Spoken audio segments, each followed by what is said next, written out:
Welcome to the Deep Dive. We're your shortcut to cutting through all the noise and getting straight to the essential insights you really need. Yeah, there's just so much information flying around these days, isn't there?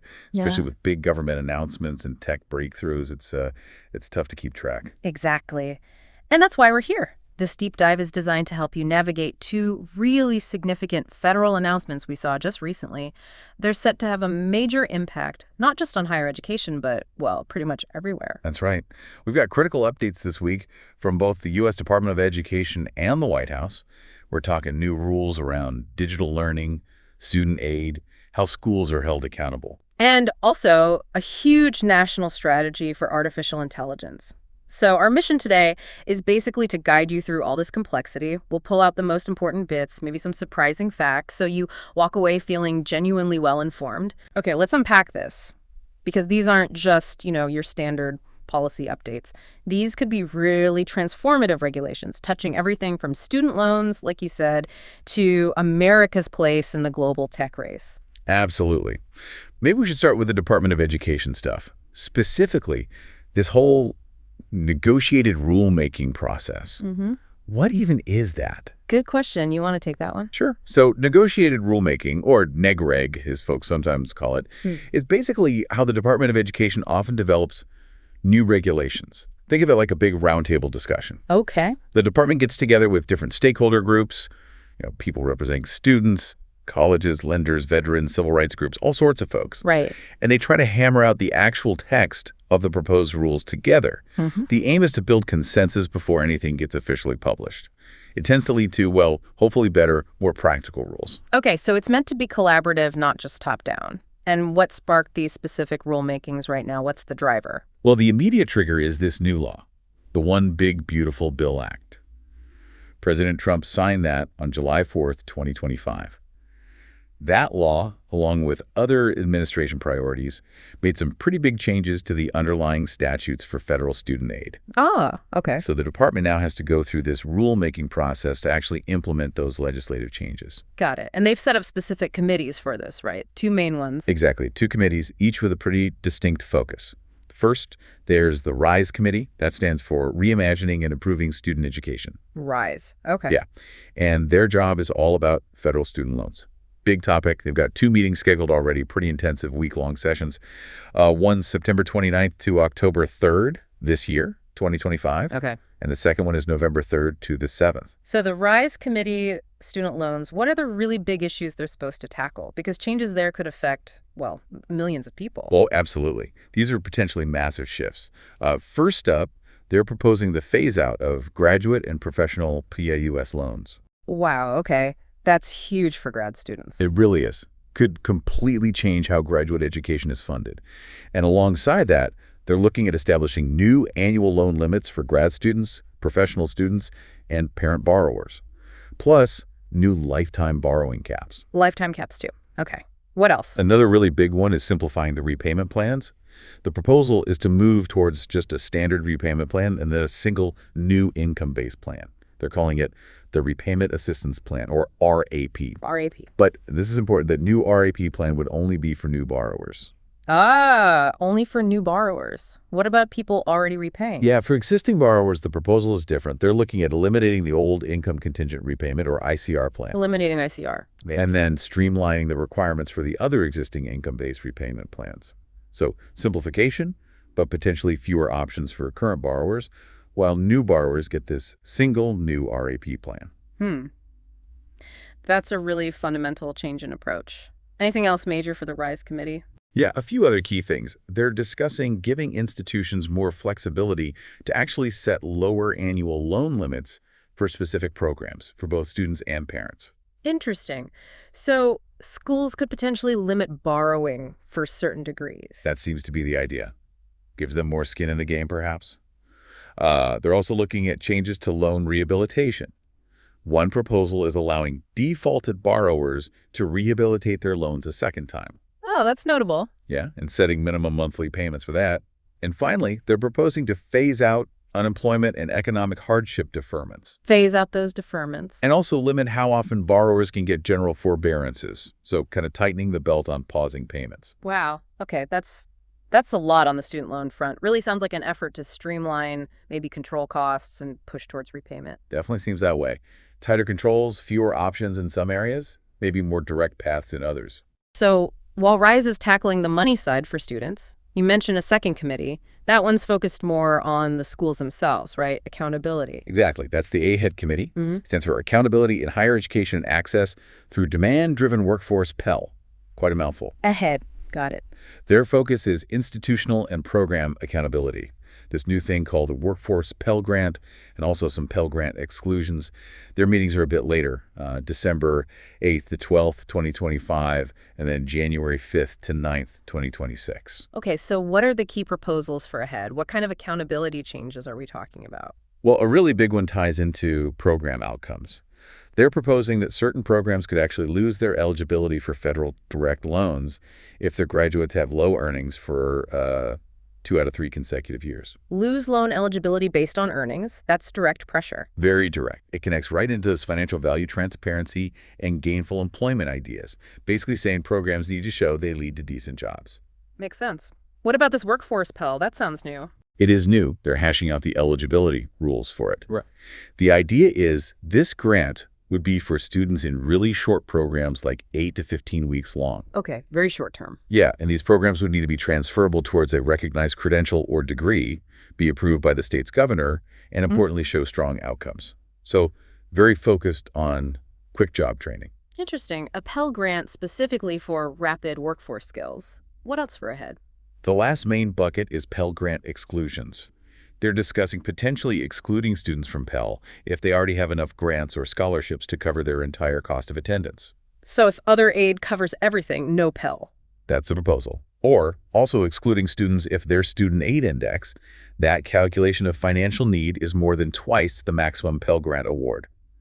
Basically targeting Pell more tightly towards those with the highest need and fewer other resources. Right. So a new avenue for workforce training via Pell, but potentially tightening eligibility on the other end. A real balancing act. Definitely signals a shift in priorities for Pell funding. Okay, so these are obviously huge potential changes coming through negotiated rulemaking. How can people, our listeners, actually get involved or make their voices heard in this? Great question. There are a few key ways. First, there's a virtual public hearing that's scheduled for August 7th, 2025. It runs pretty much all day, 9 a.m. to 4 p.m. Eastern Time. And if you want to actually speak at that hearing, give testimony. You need to register. The deadline is noon Eastern on July 28th, 2025. You just email nigrichearing@ed.gov. Okay, email nigrichearing@ed.gov by July 28th, noon Eastern. What do you need to include? Your name, the general topic you want to talk about, and when you're available during that hearing window. They say speakers are chosen first come, first served, and you only get 3 minutes. 3 minutes. Got to be concise. Absolutely. Plan your points. What if you just want to listen in? Observe the hearing. You can do that too, either in person or via live stream. Information on how to register, just to observe, will be posted on the department's negotiated rulemaking webpage for 2025. Just a practical note, if you go in person, you'll need proper ID, like a real ID, driver's license, military ID, or a passport. Standard government building stuff. Okay. Yeah. And besides the hearing, Written comments. Once the official notice gets published in the Federal Register, there'll be a 30-day window to submit written comments. You do that through the federal portal, regulations.gov. regulations.gov. Good to know. Any other way to participate? Yes, and this one's pretty significant, nominating negotiators. Different groups like student borrowers, colleges, employers, state agencies, consumer advocates, they can actually nominate people to be on the RISE and AHEAD committees, to be at the table negotiating. So you could potentially influence who is actually writing the rules. Exactly. Yeah. Those nominations are also due 30 days after the Federal Register publication. There are specific email addresses for nominating someone to the RISE committee versus the AHEAD committee. All that info will be in the official notice. Okay, lots of ways for people to weigh in. Now, and here's where it gets really interesting, as you said earlier. All these big shifts in higher ed funding and accountability, they're happening at the exact same time as this massive push on artificial intelligence. Yeah, it's like these two huge waves cresting simultaneously. Both the Department of Education and the White House dropped major AI-related news just this past week. Let's start with the Ed Department's piece. They put out guidance on AI, right? The Dear Colleague letter. That's right, on July 22nd, a Dear Colleague letter, or DCL. It basically gives guidance on how schools and other grantees can use federal grant money to improve education using AI. So they're actively encouraging AI use with federal funds. They are.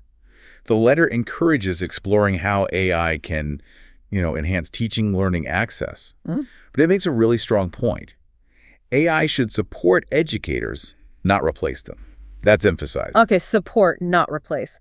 What kind of uses are they saying are allowable? Where can the grant money go? They highlighted three main areas. First, AI-based high-quality instructional materials. So developing or buying AI tools that adapt to student needs, personalized learning, that sort of thing, and training teachers to use them effectively. Adaptive learning tools. Makes sense. What else? Second, AI-enhanced high-impact tutoring. This could mean intelligent tutoring systems giving one-on-one help, or maybe hybrid models with human tutors assisted by AI, or even just using AI for scheduling and diagnostics for tutoring programs. So boosting tutoring efforts with AI. Okay. And the third area is AI for college and career pathways, exploration, advising, navigation. Think AI platforms helping students figure out career interests, or virtual advisors for course planning and financial aid help, maybe even predictive tools to flag students who might need extra support. Using AI to personalize guidance and support. Seems like a theme. Did they also lay out any rules or principles for using AI responsibly? Yes, absolutely. 5 key principles. They stress that AI should be educator-led. Again, supporting, not replacing. Right. It has to be ethical. Especially in K-12, they mention students needing to learn how to evaluate AI, use it appropriately, and learn with AI, not just from it. Good point. Critical thinking about AI itself. Exactly. Third, accessible. AI tools have to work for students with disabilities. Fourth, transparent and explainable. People, especially parents, should understand how these systems work. No black boxes. Right. And finally, data protective. Systems have to comply with privacy laws like FERPA, standard but crucial. So encourage use, but with clear guardrails. Did the Ed Department do anything else on AI recently? Yes, they also put out a proposed rule for public comment. It's related to AI grants, specifically setting priorities and definitions for advancing AI in education. Another chance for public input. Yep. The comment deadline for that one is August 20th, 2025. A lot of it is K-12 focused, but it has some interesting suggestions for higher ed too. Like what? Things like pushing colleges to integrate AI and computer science more broadly into their general education or core curriculum. So AI literacy for everyone. Kind of seems that way. Also embedding AI training into teacher preparation programs and creating dual credit programs so high schoolers can earn college credits or industry credentials in AI before they even get to college. Wow, really trying to build that pipeline early. Okay, so that's the Department of Education's angle, integrating AI into learning with guidelines. But then there's the White House plan, winning the race, America's AI action plan. That sounds ambitious. Ambitious is putting it mildly, yeah. Released in July 2025, it's a really sweeping national strategy, and it's explicitly framed around ensuring U.S. global dominance in AI. Dominance, okay. And it makes a point of saying President Trump rescinded previous actions, specifically mentioning Biden's Executive Order 42110, calling them dangerous or onerous. So a very clear shift in direction. A different philosophy. How is the plan structured? It's built around 3 main pillars. Pillar 1 is accelerate AI innovation. Pillar 2 is build American AI infrastructure. And Pillar 3 is lead in international AI diplomacy and security. Okay, let's take Pillar 1. Accelerate innovation. What does that involve? Sounds like clearing the path for development. That's exactly the idea. A major focus is removing red tape. So besides rescinding that Biden order, they're asking for input on other regulations that might be hindering AI development. Asking industry what rules to cut. Essentially, yes. Yeah. And they even say they might consider a state's AI regulatory environment when deciding where federal funds go, potentially penalizing states they see as having too many rules. Wow, using funding as leverage for deregulation. What else under innovation? A big one is protecting free speech and American values. And specifically, this means revising the NIST AI risk management framework. NIST is the National Institute of Standards and Technology. Right. They put out voluntary guidelines for managing AI risks. Exactly. And this plan directs NIST to revise that framework to eliminate references to misinformation, diversity, equity, and inclusion, DEI, and climate change. Eliminate those specific terms. That's a significant change to that framework's focus. It's a very clear signal about the administration's priorities for AI governance, focusing away from those specific societal or ethical considerations as framed by those terms. Okay. What else in pillar one. Empowering American workers. This includes prioritizing AI skills in education and job training funding, clarifying that AI literacy programs might be tax-free educational assistance. Under the tax code. Interesting. Yeah, Section 132.